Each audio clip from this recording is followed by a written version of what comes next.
Good evening and welcome to the Sound Off program. My name is Linda Kirker. I host the show and I'm so pleased that you tuned in tonight. I have an entertaining guest who's very smart, and not only are we going to be entertained, but we're going to learn a lot. So stay tuned, and as always, if you are inclined to call up with a question or you'd like to make a comment, you're more than welcome to do that. The phone number at some point will be on the screen. And I just want to say to each one of you that I hope you have a blessed Thanksgiving with your family or friends, whomever you'll be celebrating with. We have a lot to be thankful for, each one of us, and despite any problems or government issues or family issues or whatever, if we're looking, we can always find something to be grateful for. And so with that, I would like to introduce my guest.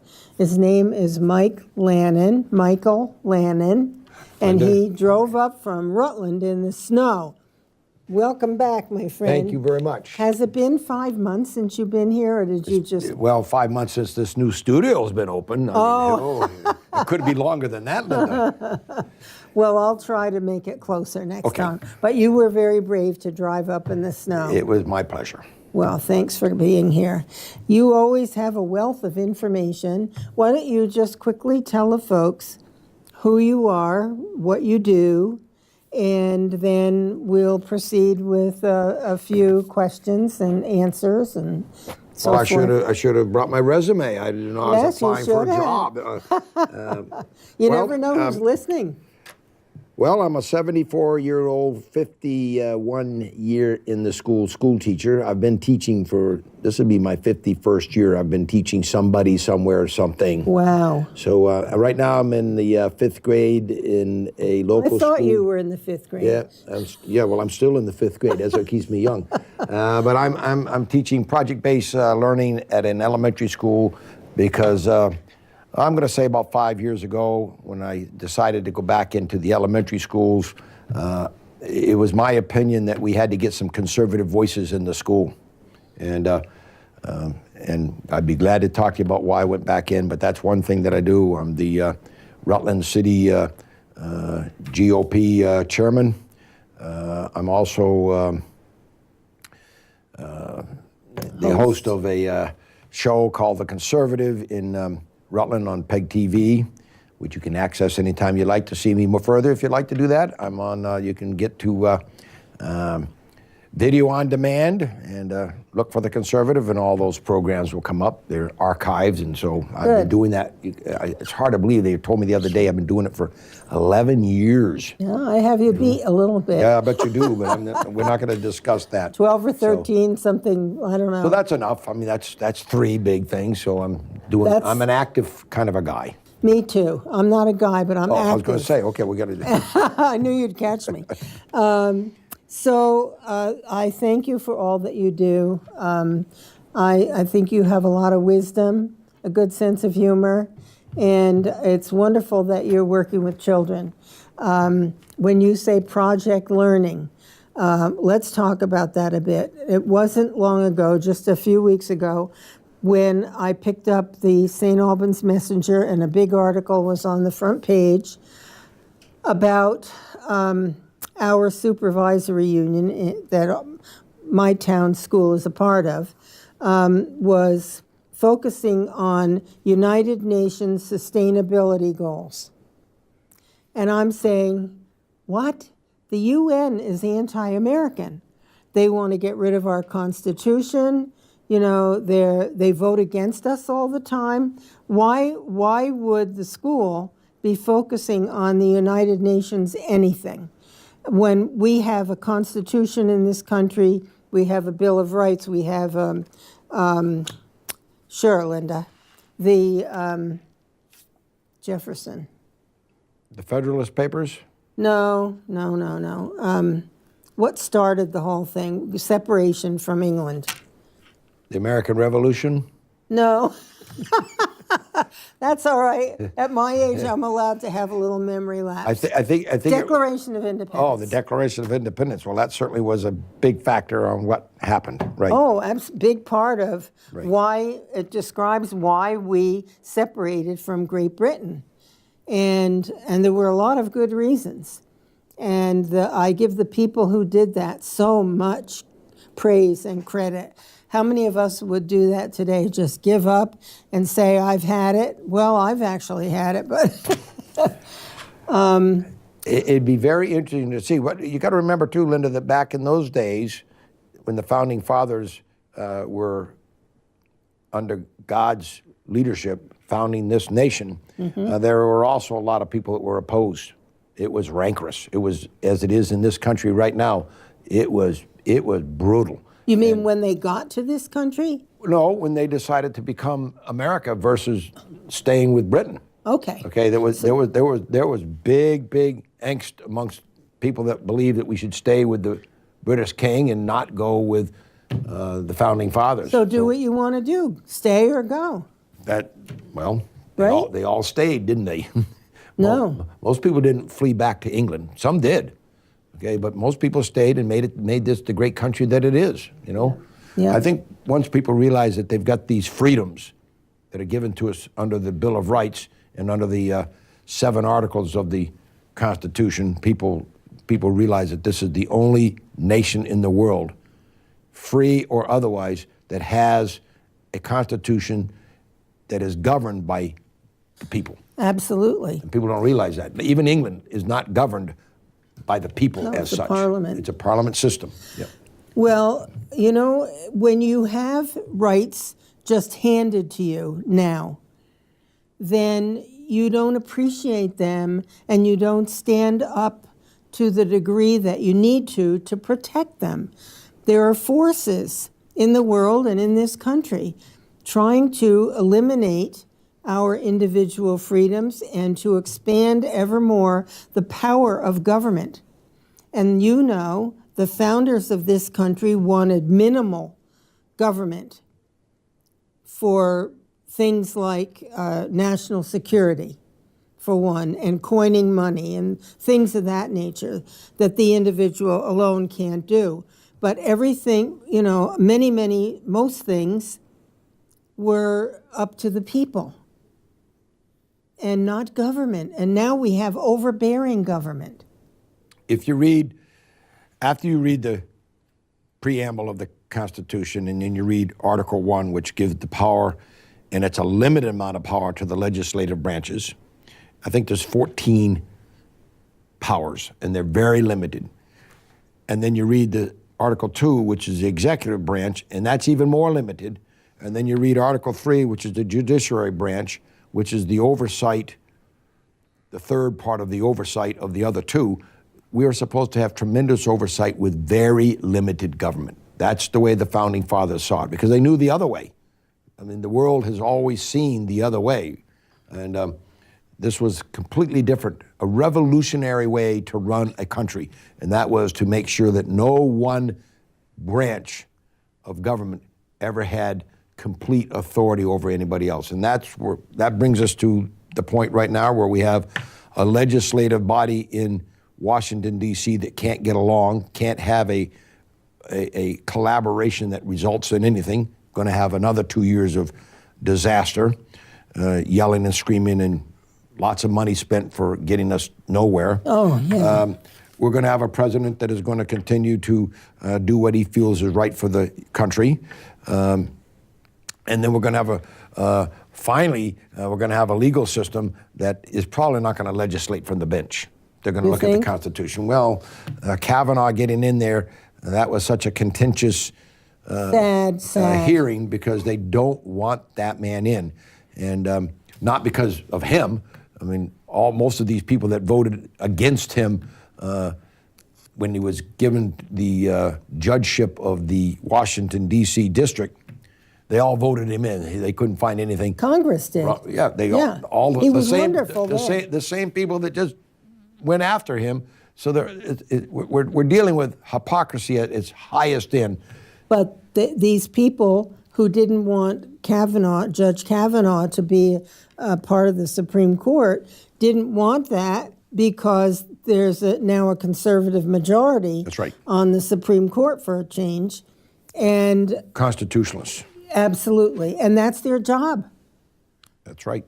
to make sure that no law is created that runs against the Constitution. Well, for the last 40 years, when the left couldn't get something passed legislatively, they went to the courts to get it passed. And that's a lot of the rules and regulations, policies and procedures that are shoved down our throats right now by Washington have been because the judiciary, and not just the Supreme Court, but the judiciary body, the appellate courts and everything else. We had an interesting decision made by a left judge today where they've now decided that Donald Trump cannot propose that the only way that you can come into this country is through a Legal way. Oh no! Well, he's already said that. But 2 weeks ago, he put out a presidential. Forgot what they call it. Edict. Well, it's not an edict, but the left would like for you to believe that. But he put out a paper that basically said that the only way you could come through and look for amnesty through this nation was to come through a point of entry. That makes sense, doesn't it, everybody? Well, a judge today has ruled that they can come in anywhere they want. He's basically ruled that Trump is wrong and we should have open borders. This is the only country in the world that has open borders. We have open borders on the north and we have open borders on the south, and nobody ever even talks about the fact that we have a number of people, and I don't mean just 10 or 15 a day coming through Vermont. It's up around 1,000 people a day that are passing through our borders right here on the north, coming into our country. We're at 22 million illegal immigrants in this country right now. Do we need immigrants? Absolutely. We need immigrants in the country. We've got a lot of growing economy, but they need to come in the legal way. Flat out, I can't see anybody thinking that there should be any other way in here. It's illegal for any employer to hire someone who is not a legal citizen of this country, and yet they do it all the time. I hired 5 migrant workers that were from South America. Oh, I'm going to say now it's 10 years ago maybe.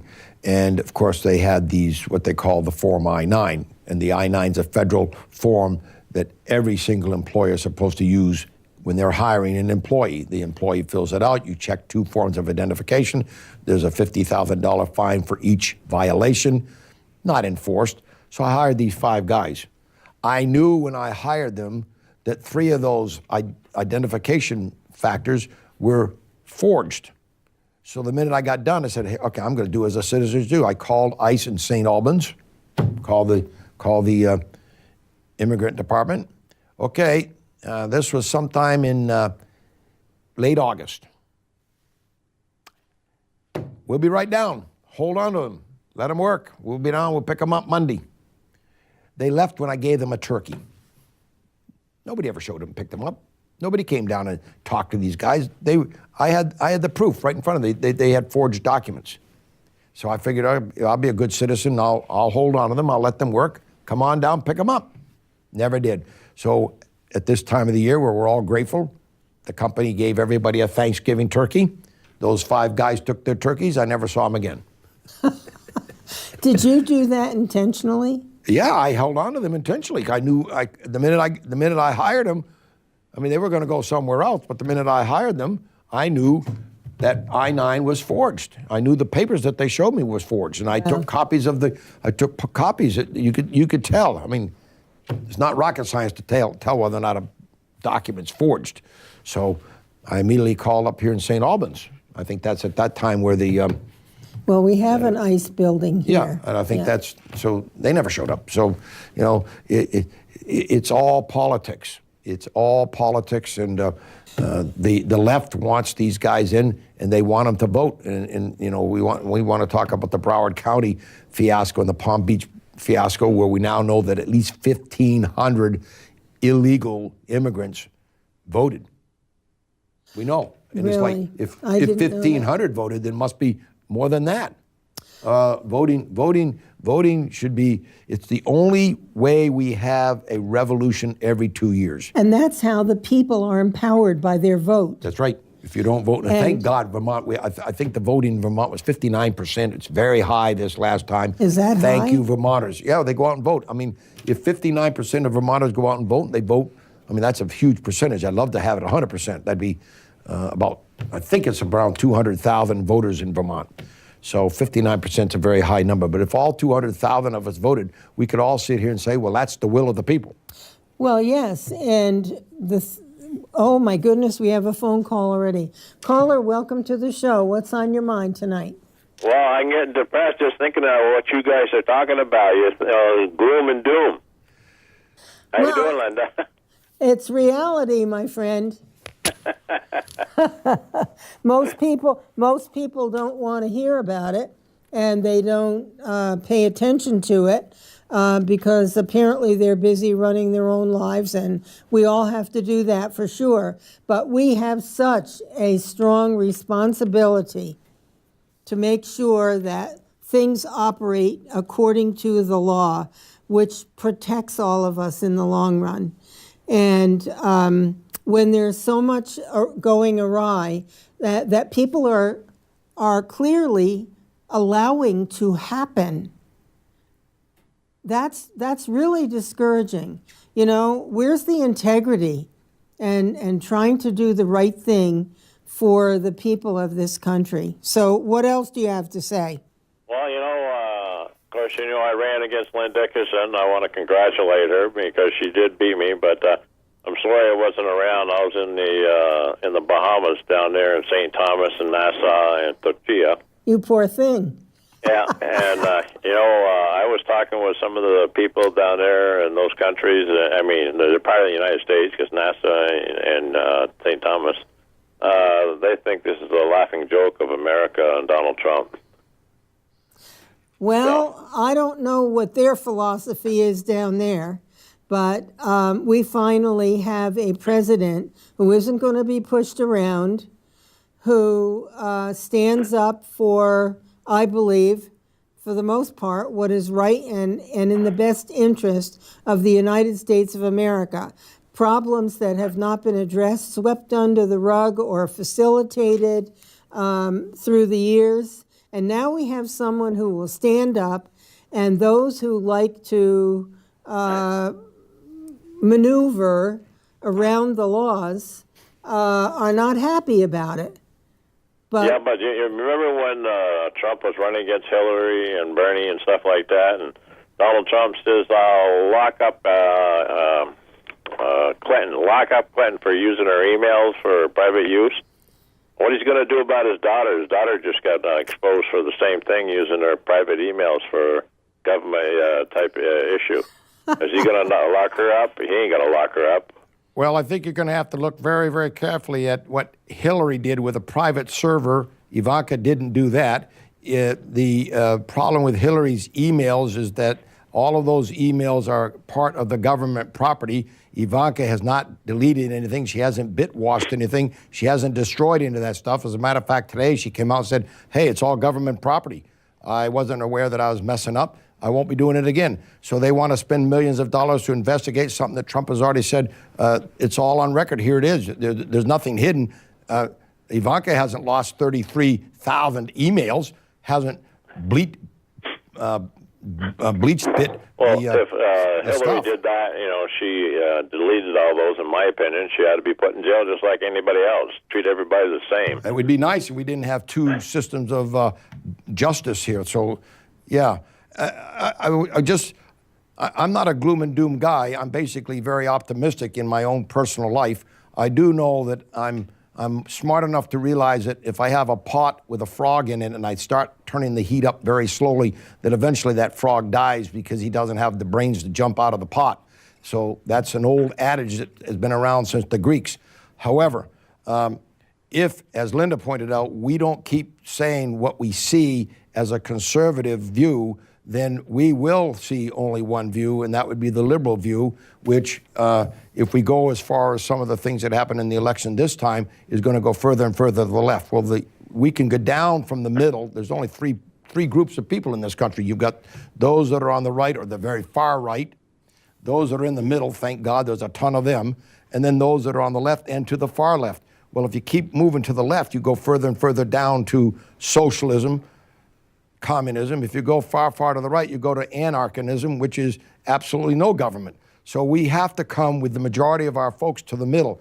And if we can do that, as we have in my lifetime seen that happen, then we're going to have a government that works for all Americans versus far to the right or far to the left. And right now, both parties have their elements of far to the right, far to the left. You sound like a reasonable guy, and we could probably bring to the middle. It would be nice to have conversations that pay attention to the intention, build a shared meaning, balance some advocacy with inquiry so that we learn together, literally take and use our self-awareness as a resource, and then finally maybe explore some impasses and get something in this country done that's good for all Americans. I don't disagree with you there, because that's my right now position. between the Democrats and Republicans are fighting against each other. It's a war zone that's not good for the country. I'm glad you brought up the middle, because not long ago, the editor, Emerson Lynn, editor of the St. Albans Messenger, wrote an article. I think the heading was, "Republicans Have to Come to the Middle." And I was going to respond, but I never did. But I'll be responding soon to something else. But the middle, to me, is where the Constitution is, where the founding documents of this country are. And if we all could agree to behave according to the founding documents that were designed to empower and protect the American people and our country, why wouldn't we all want to do that? I agree with you, Linda. I don't agree with you most of the time. Yeah. We have our moments. I don't think that in a marriage there's never total agreement. You have to come to compromises. You have to work through these things. I think we'd be in a disaster if we always agreed with everything that is said by either the people on the right or the left. But it'd be kind of nice to be able to get in the middle and not have the constant squabbles. I do believe we're about to face 2 years of constant squabbling. I mean, the Democrats right now in Washington are saying that's what we're going to have. Why? I don't understand why we should have all that. I do agree with you that court-wise, what's good for the gander is good for the goose. So I would love to see a Justice Department that followed up and didn't push under the rug criminal activity, whether it be on the right or be on the left. But that's part of the hypocrisy that's going on in the country. If we look right now about what happened with Judge Kavanaugh and all the stuff that happened with him, and then what's going on the left, where you have the Democratic chairman of the Democratic National Committee, Ellison, who's got all kinds of problems. You've got you've got Mr. Clinton himself that had all kinds of problems. But you can list at least 5 or 6 people on the left that you don't hear the stories about it. I mean, it's most swept people under probably the listen rug. to You only hear partial stories. Right, if you hear them at all. And so, I find it very interesting in the Judge Kavanaugh situation that the first accuser is now $6 million richer. I find that the other 2 are now being investigated totally by the FBI, and that they've already recanted. I mean, they put this nation through an egregious test of will that didn't need to have happen. And I think that it put back women's rights for years, and it also put back men's rights for years, because are you now in this country judged guilty before you ever have due process? I mean, that's what they were trying to do. And now I see that this lawyer that was for Stormy Daniels is in big trouble. And here we are, people are right and left of the political spectrum frying this guy already. He hasn't even been to court. So this is crazy. He shouldn't be guilty of anything until he goes to court and has his day in court. I agree with you 100%. He's due process. I mean, that's what the Constitution gives him in the Fifth Amendment. Amen. Yeah. So, Well, Linda, I want to wish you and your guest there a happy Thanksgiving. And next month we got on the 20th of December, Santa Claus is coming all the way from the North Pole, and he'll be coming to the station and taking phone calls for all the children that call in. We get calls on the internet from all over the United States. So, he'll be coming back here, and thanks to People's Trust Bank, they're going to sponsor the time during the 2 hours that we're going to have Santa Claus here from the North Pole. So I think we should have an opportunity to vote for the Claus as president. I think we might get some. I think we might get something really nicely done. Oh, that's a great thing to do. Take it easy. I got to let you go. All right. Thank you, David. Thanks for the call. So I do want to get back to this UN thing. Yes, and then we have time. We have plenty of the folks that are not paying attention to what's happening to the educational world, including in Vermont, are making a disastrous mistake because they aren't realizing what's happening to their children. We're creating a generation, as Khrushchev said we would, of mushheads, people that have no clue about what's going on. So let's talk about education. The future real quick. leaders of our country. The future leaders. So when you go to a school board meeting, you should look and find out whether or not they agree with anything. Do they agree that they're trying to create lifelong learners? If they don't agree with that, you should throw them all out. That's the first thing, lifelong learners. And then, is the school teaching these children how to learn? Think. So if they're not well, that's part of learning, but it's not to teach a child to think in only a lockstep method. You're supposed to teach them enough knowledge so that they develop an understanding so that they then create wisdom. That's a biblical principle, folks, but that's what we should be doing in education. Reasoning. So that they don't just come out of a college or come out of a high school or come out of advanced degrees with one political view. And it's just absolutely ludicrous what's going on in the school system. So after you get done the teaching of the learning, ask them, are you still involved in making sure that the 21st century skills, the essential functions that a child needs to be successful in life, are they still learning to read? Are they still learning to write? And are they still learning to do mathematics? Don't put mathematics out here on a shelf. They're all four across the table. So if a child walks out of their school as a 12th grader, senior with a diploma, and they haven't got those skills, they're dead in the water. So then you've got to ask, well, what does the school look like in the world of scoring? Because that's how we measure things, okay? I'm sorry. A lot of people don't like to be measured. Well, I'm sorry, but in America, we do a lot of measuring. You're going to have your child go into the world where they will be measured, and if they aren't able to measure up to what the corporate desires are, the owner of the company, they're gone, and they're gone quickly. They don't get those lucrative jobs. So we can talk further about that, but whatever you put underneath there, great. I would knock it down and be talking about the United Nations unless I've had a huge civics class on the Constitution of the United States. I teach 10-year-olds. They all have constitutional law in that classroom because I don't know that they're ever going to dig again. And they can tell you upside down, inside out, the Constitution. We started on day one. I have 177 days with them. At the end of that 177 days, I know those 10-year-olds are going to walk out with a fundamental knowledge of the Constitution. They're reading it. They're writing about it. They're not doing the mathematics on that. They have a huge project that they're working on in my classroom called Can We Create a Viable Business in Clarendon, Vermont? Clarendon, Vermont is dying, just like many of the communities in this state. When we have the majority of people in this state, 45 and under, leaving the state, that's not sustainable. Does everybody out there know the fastest growing population? 80 and above. 80-year-olds are not going to sustain the tax base necessary to support this state. Most of them are not working anymore. Okay? So we've got a problem. We've got a demographic problem. Don't just listen to me. Governor talks about it. The legislative branches of both government and Republicans and Democrats know these demographics. Why aren't they sharing it? They've got to do something over the next 10 years to sustain this state, or it's done.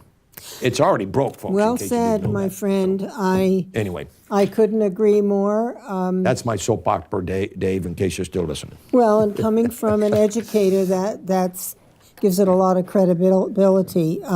You're there for, right in the front line. Well, I went back into education, and I think I already said that, maybe privately off air, but I went back into education because I know that we have to have some conservative views in those classrooms, because a lot of the views that are being taught are a liberal view. And I just spoke about it at a teachers' meeting just recently. We should be teaching American history, but we should not be watering it down and putting in all the things that the left would like you to believe. For instance, were we rotten to the Native Americans? Well, we probably were. Does that mean that I have to pay that price now? I wasn't even alive then, neither was anybody that's watching this show. We were probably not very friendly to the slaves. Gee, slavery is only about 150 years free, okay? So do I pay for what the sins of my fathers were? Maybe they weren't sins back then. So it's a very interesting point that we have to teach. And by the way, folks, most people don't know this. The most lucrative, highest paid slave owner in America lived in Virginia and the Carolinas, and he was not white. He was black. So what can I say? What can I say? Read your history, everybody. Except, yes, absolutely. And it's critical, absolutely critical, that, as you say, that our young people understand the founding of this country, what it's all about, our history. I came up one time, you had, with a group of citizens from St. Albans, you had up here in the park a wonderful bandstand presentation by a young lady that Constitution Day. wrote a wonderful speech that she gave, and my wife and I came up, and it was great to see that, and we should be doing more of that. Constitution Day, September 17th, 1787 was the start, and it's on the calendar every year, but what do we do about it? What do we do to appreciate it and celebrate it, But as far as the education of our youth, when we have students going into college who need remedial reading, that makes me sick to my stomach. And then now we have, I guess it's the Department of Education, the State Board of Education, and a couple of colleges, I think. I may be wrong, but it's something like that, getting together to create an advanced mathematics curriculum program for our college graduates, our high school graduates, because they're not able to keep up with mathematics in college. Well,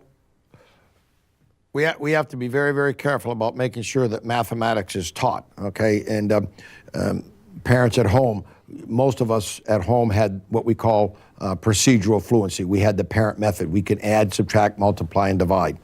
Very, very important. But in today's world, your children, they have to be able to have a conceptual understanding. They've got to have strategic competence. They've got to be able to do adaptive reasoning. And then they have to have a productive disposition in mathematics. So there's whatever five. That all means. There's five. I could go through that. I mean, you just got to know that concept. You got to know why these things work, because when you go into a collaboration in the business world today, if you're in the mathematical part of that world, which if you're sitting at a table, you better know something about it. Because the owners of companies are going to know percentages. They're going to be able to do it so quick in your head. If you're sitting there and go, what? You're not there very long. It's called memorization. Well, that's a part of that procedural fluency. I mean, 8 times 8, 64, right? And we memorized all of these tables. We throw the baby out with the bathwater every time we come up with a new right method. Now we've got Common Core, but the memorization, mnemonics and memorization is vital for brain development. So those are the kinds of things. It depends upon what the teachers are doing in the classroom. We as parents have got to go in there and find out what are they doing. I always asked when my daughter left high school at 15 and a half. She came home one day and said, "I'm done." Well, that was a shock to me because I value education. So we homeschooled her from 15 to 16, and then her mother put her on an airplane and she enrolled at the University of California, Berkeley. So she's out there. Frustrated? She was absolutely frustrated. At that time, Donna Brinkmeyer, who was the Department of Education Gifted and Talented Coordinator, had already told me that the majority of children in the state of Vermont that drop out of school are your top kids. Okay, school is absolutely boring to them. It's so watered down. They're not provided for. So that's a different story. But my daughter, Dr. Lannon, today in Massachusetts, she graduated her undergraduate program. She was all done her doctorate degree by the time she was 22. Wow. Done. Okay, so in 6 years' time, from 15 and a half to 22, she took care of everything. Well, she got pushed. We have to. The children who are dedicated to learning and curious and able, we cannot let them down. We need them to be excited and involved in their learning. And today, as I see it, and correct me if I'm wrong, there doesn't seem to be much incentive to excel. Well, there isn't if everybody shows up, gets a prize.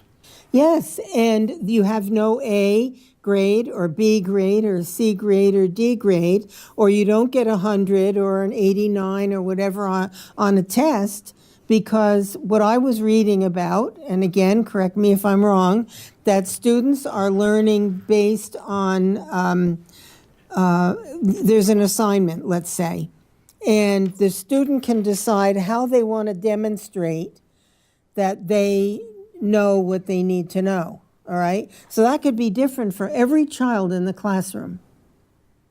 Well, how does a teacher handle that? They learn to, well, that's a very big concept.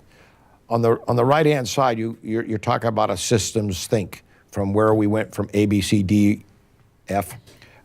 That's the fashion, the way we learn to do it. Today we have proficiency-based education in this state. You have to reach certain proficiencies in order to graduate. Children will learn how to do that. How does each child do it? Well, I have 22 kids in my class. I have children that are reading at the freshman year of college, and I have children that can't read first grade books. How do you manage that? You have to manage all 22. That's complex. So your system's thinking about those 22 students, and down here at this end, you have to be, as a teacher, willing to personally master how you manage a classroom that has that diversity. So my first grade readers are reading the book that they need to read, and my child that's reading at the college level has just finished The Last of the Mohicans, a very difficult book. It's English that most kids don't read today, but he read that book because on the back of our field, we've had a huge history lesson surrounding the Mohicans that lived out there on the field. They've done an archaeological dig. They've found all kinds of stuff. The Crown Point Road that ran from Crown Point Fort in New York all the way to Springfield, Vermont, passes right through our school. And we had someone that was Lieutenant Colonel Waite, who was wounded very badly in a wagon explosion in Rouse's Point, carried down Lake Champlain across Otter Creek and died on our field, and he's buried there. The kids know all that history. And that's how I tie the Constitution. That's how I tie all that, do it. But that's a huge educational field, and most people are going to say, oh, sleep on that, you know. But as a parent, if you're watching this show, find out what your children are learning. They probably shouldn't be learning about something about the UN that's basically the number of nations in the UN that want to kill us, want to destroy us, want to bring us down is huge. 90% of it. So that's why the president wants to stop giving it $4 billion a year. I think he's on the right track. I do too. So I mean, why would you pay? 22% of the base budget we pay. Why would you pay for those who want to destroy you? It's just like the press went after the president because he went over to Europe and he said, "Hey, look, the United States is not going to continue to pay for the defense of Europe. You guys are all part of Europe. You pay your fair share." So the press went all after him for that. Well, guess what? They're now paying their fair share, and some of them are paying more than that, because the other option is the president also has the right to say, "Hey, guess what? We're coming home." That's isolationism that I would hate to have happen, but By the way, President Wilson did that, and he was a Dem. So He was a he's probably one of the socialist. worst presidents we've ever had. But let's not. By the way, guys that are out there, does anybody know who the very best president of the United States ever was? Stop and think. Past He's history? from Vermont. His name was Calvin Coolidge. He became president and immediately cut the government by 50%. You're and then he kidding. gave a phenomenal tax break. It's called the Roaring Twenties. People were flying high with money. He decides not to be president again, and we bring in another guy that begins to tax us to death, and we start jumping off buildings because we have tremendous crashes. Okay. So keep Well- that in mind, folks. I mean, you look, the most phenomenal president to have ever lived that gave people the economic opportunity is Calvin Coolidge, our president from Vermont. Well, I Conservative farmer. That's what okay, he was. Cal, silent Cal. Well, I tend to think that our president is trying to do some of those things by more jobs. The lowest unemployment record ever right now. We're under 3%. That is huge. I mean, Mr. Obama thought if we got back under 5% in our lifetime ever, we that would be huge. No, President Trump ran on the economy. I wish he had done more in the House races about the economy. But he's smart what he did. He went out and campaigned heavily to build that Senate where the power really is. The Dems aren't going to do anything in the House. The House for the next 2 years is going to do absolutely nothing. He does not need the House. The power lies in the Senate. He's now 6 votes up. He's no longer 1 vote. So he went out there, he campaigned for the Senate. He's won the Senate. Everybody think the House, they can appropriate all the money they want or not. It doesn't matter. He'll shut down the government. Do you think now the Senate is the part of our government that approves the president's nominations for, let's say, for judgeships All the way around the through, country? all the federal judgeships. And the Democrats have been stonewalling. They don't want, I think there are 40 more or more than that left that have not been approved over the period of the presidency so far, 2 years. With every election comes results and consequences. And this election in the Senate has now confirmed that the Americans want if you want to look at a mandate, instead of having this huge fight over the Judge Kavanaughs and all the federal judges that go below that he's had for the last 2 years, he's now got a complete highway. He's going to fill every single judgeship with conservative judges. He's probably going to have 1 to 2 more Supreme Court judges, which will be 50 to 60 years of legislation according to the Constitution. So your little son and daughter that are going to grow up in the next generation, they're going to have a fair shake without it being legislated from the bench. That's a big, big win for Donald Trump. The other thing I wanted to say really quickly about Donald Trump, I worked for 4 folks, 4 business owners in my lifetime, training managers. That's a part of my 51 years in education, training adults, not much different than kids, right? They're all the same. The owners of companies are basically all the same. Hard-nosed, bottom-line people. Donald Trump said today, I'm all about America. Those guys that are running companies are all about their companies. They are bottom-line people, and they're no-nonsense people. And they don't care about the press. And they don't basically care too much about what you think. They care about the bottom line. Gee, I wonder how Donald Trump, as a businessman, is running the country. Bottom line stuff. Unemployment. High profit for the companies that are running businesses. All those things that he's running. Lowest number of, the greatest number of women ever working, greatest number of blacks working, greatest number of Latinos working. I mean, you got to look at the record that you're not being told by the regular press. It's all there, and it's like, oh my God, this is just great. I know. We're finally starting to get back on track. Well, we have to watch what happened in the stock market in the last 2 or 3 days. We've now lost everything in gains that we had in 2018. We're going to end the year probably down, but Are we Donald about Trump warned us. 25,000?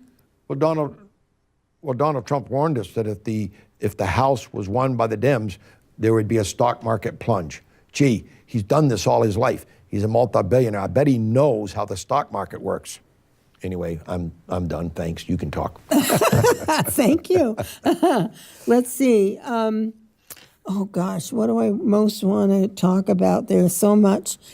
There's immigration, which we touched on somewhat, but there's a huge cost to. It's about $113 billion a year cost to taxpayers for the illegal immigrants, for services, education. Education of illegal alien children is over $52 billion a year. We're paying more for those children than we would pay for our regular students or our regular learners. I mean, I'm not going to speak at length about this, but take a look at the Burlington school system and the number of languages that are having to be taught in that school system. It's a very big cost to the taxpayer. That's not to say that those immigrants that are legal shouldn't be there. Anyone that we're training in this country that's illegal, that is against the law. And I can't understand why people on the left scream and yell about, oh, we shouldn't touch that. That's not fair. That's a way to destroy the country. And there's a communist that basically said he would see that happen to us. His name was Nikita Khrushchev. He said, these are the tenets necessary. Go read what he said at the UN when he took his shoe off and banged it and said, death to America, we will bring you down, and we've already begun doing it from within.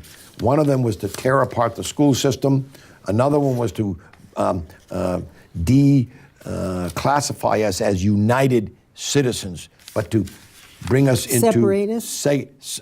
Not segregation so much as to make sure that we had segments of the nation divided, so that we had certain branches of people in one part and certain other branches in another part, so that we would divide the country up and we couldn't get along. That's the globalist view. Oh yeah, sure. They want to. We have to have commonality in order to have a United States. People go crazy because we talk about the common language should be English. Absolutely. The common language should be English, and yet we're spending a fortune to be sure that we teach Spanish now. This is craziness because we should make sure that anyone that's coming into the country agrees to learn the cultural language, English. Now, if the country were to vote that's not going to be our language anymore and we'd like to do Russian, great, then let's make that. But let's make it a common language, something. Don't make it Russian, by the way. It's a difficult language to learn. But we could all learn Spanish, but we can't have Spanish and English. This is the United States of America. English should be legally the official language of our country. Never going to get the left to agree with you. Well, then they're going to pay a price in the long run. Yes, they are. We all are. If they're going to, not be cooperative, then we're all going to pay the price for what they're doing. But I don't think children should be allowed into our school system until they've learned English. Whoever brings them here, whether it's a church group or some other group, needs to be responsible for them to learn English. That would take a big burden off of our taxpayers. I think a majority of people that, and I have to look this statistic out, I've got a feeling that the majority of people that are coming in legally are learning English, because that's one of the requirements to become a legal American citizen. So that is happening in the legal side. The school systems are being flooded with children who aren't legal, and we aren't checking that out, and we're allowing them to come in. So Why? We assume, because we have a number of people on the left. And I'll be frank with you, the goody two-shoes on the left are not looking at the Constitution and looking at what it's going to do to America in the long haul. Consequences. But most of the people that came from Europe, and read that history. I mean, when the people came to New York City, they thought they were coming to the land of gold on the streets. They worked their fannies off. I just read to the children 2 books they read to me, basically, but Shutting Out the Sky and Coming to America are both books on immigrants. Well, why would they want to read those books? Well, how do we create a viable business in Clarendon, Vermont? 10-year-olds are thinking about who they're going to hire for their business. And they're thinking about immigrants, so they have to read about, well, they found out that the immigrants that came back in the late 1800s and the early 1900s a ton of them lived in New York City, 5 and 6 families in a tenement house. They were working, there was one little girl, I forgot what her name in the book, she worked 16-hour days. She had to pay for her sewing machine, she had to pay for the thread in order to go to work and manufacture the goods that she was being paid 5 cents a day. 3 cents went to the house that she was living in. She had 2 cents left to live on, and she took a penny of that and went to school nights. My question is, when did she sleep? Okay, and if you go down and you see the Vermont girls that left Vermont off the farms and worked in the Lowell mills, same story. They were working 16 hours a day, 6 days a week, and they still managed to have families and go to school. Okay. It was a different group of people than it is today. That people won't do that kind of stuff My today. grandparents came here, one from Ireland and one from Norway, and boy, did they work. Just, they were so thrilled to go through Ellis Island the legal way and be grateful to be in this country where they could be free. I have a family in Vietnam that I know. They came from Vietnam, nothing on their backs. They were fleeing. Of course, those of us that remember the Vietnam War, they go to San Francisco. They can't find a job. They go to a baking shop and they beg the guy to give them a job. He gives them a job. He gives them a room in the back of the bakery. They eat 1 bagel a day. They learn to live on 10% of their income, and they put 90% of their income away. 5 years later, they buy the bakery. They now own 15 bakeries. They're one of the biggest bakeries in California. That's a success story. That's making it in America. And if I looked at one of our students today that has now not seen that work ethic, they'd be hard-pressed if they knew they had to do that kind of work. Well, because too many people have had it easy. But Right. I'm very concerned about, we'll make these kind of quick, about the immigrants at the border. I'm wondering what's going to happen there. The migrants are now a thorn in the side of the people of Tijuana, Mexico. The Mexicans are very unhappy that they're there. They're making messes everywhere, and they're throwing stones. And, I'm wondering, I just hope we don't let them through the border. Well, that's going to be very interesting. There's 3,500 now in Tijuana. There's another 3,000 marching on. That's an army of 6,500. And if they're already starting to throw stones, that is an assault. That's an invasion. They will have to be stopped. And what does that mean? Nastiness. We need an impenetrable wall with a door in it for legal immigration, period. I think the government will be shut down on the wall. I think that's coming. I hope so. And we'll see what happens. I mean, right now, the minute that a bullet is shot at one of those immigrants, the left is going to go absolutely crazy. The conservative, like myself, is going to say, if you throw a stone at me and you do that, then you can expect to be shot. It's no different than the Boston Massacre, when they were throwing snowballs at that one guard and the 6 Americans died. And To people who want these people to come into our country, my question to them is this: how many of them are you going to take into your home, teach them English, feed them, take care of their medical needs, house them, and how many are you going to take care of? Because we already have too much of a burden in this country. well, we also have the moral right, the moral standard to take a hard look. The left doesn't think the right ever has any moral standards. We do. If they're in the country, that's a different ballgame. If they're trying to enter illegally, that's another ballgame. We've got 22 million that are already here. That has to be solved. Okay, Ronald Reagan was the last president that actually tried to solve it. He said by putting 11 million amnesty, which is what he actually created, that we would never see it again. Now we've got double that number because we did not do what he had suggested on those borders. It's our fault. We're not enforcing our laws. It's like having a front door. You have a front door there to keep folks out. You want some privacy. But if you just open the door up and say, come on in, eat my food, do this, do that, do this, do that, then your house is no longer yours. The American people will pay for you. Yeah. So Yeah. that's With what? well. Okay, do you want to speak to the carbon tax? You tell me what you'd like me to speak to. Carbon tax. Everybody should realize that that's part of the climate change research that is to the left. It's not true research. Go look up the coldest ever time in this world. It was, I think the year was 563. That was about a 5-year period of brutal cold.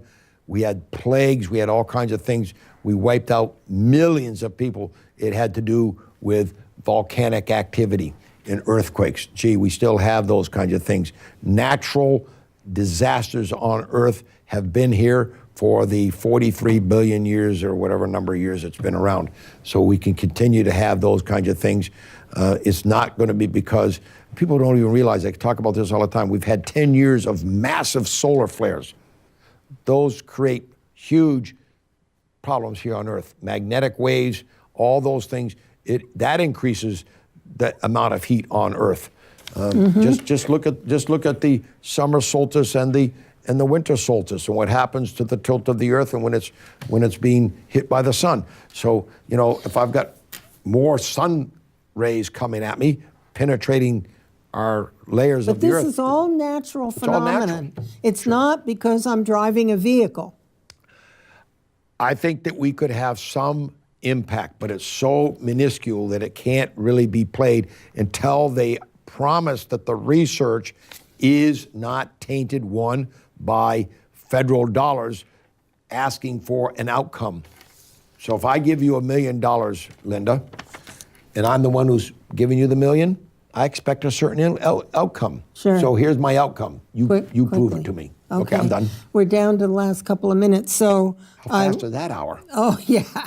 I wanted to ask you quickly about marijuana in Vermont, quickly. Very quickly, it's a gateway drug, and it's very, very dangerous. It does definitely affect the synapses and axons of the brain. Most of the medical community said that to the legislators. They just don't care. We are going to pay a huge price, as they are right now in Colorado, with highway deaths and all kinds of other problems that this drug is causing. Take a look at what the states that have legalized it. We're going to go down this road. We're going to wish 25 years ago. I'm not going to be here. Probably you aren't either, Linda, although you're younger than I am. Oh, no. When I'm not going to have to worry about, your children are going to have to worry about it. I had a brother that was killed by an alcoholic 7 times. 7 times this guy had been on the road, caught drinking. He's probably always on the road drinking. 2 weeks before he graduated from college.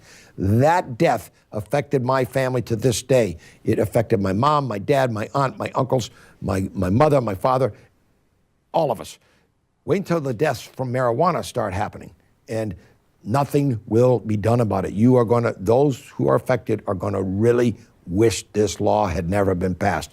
And it's Give it 10 years, you'll see. It's going to affect the families whose children are affected. Their brains are not developed. They can't handle this, and there's going to be more crime to support the habit.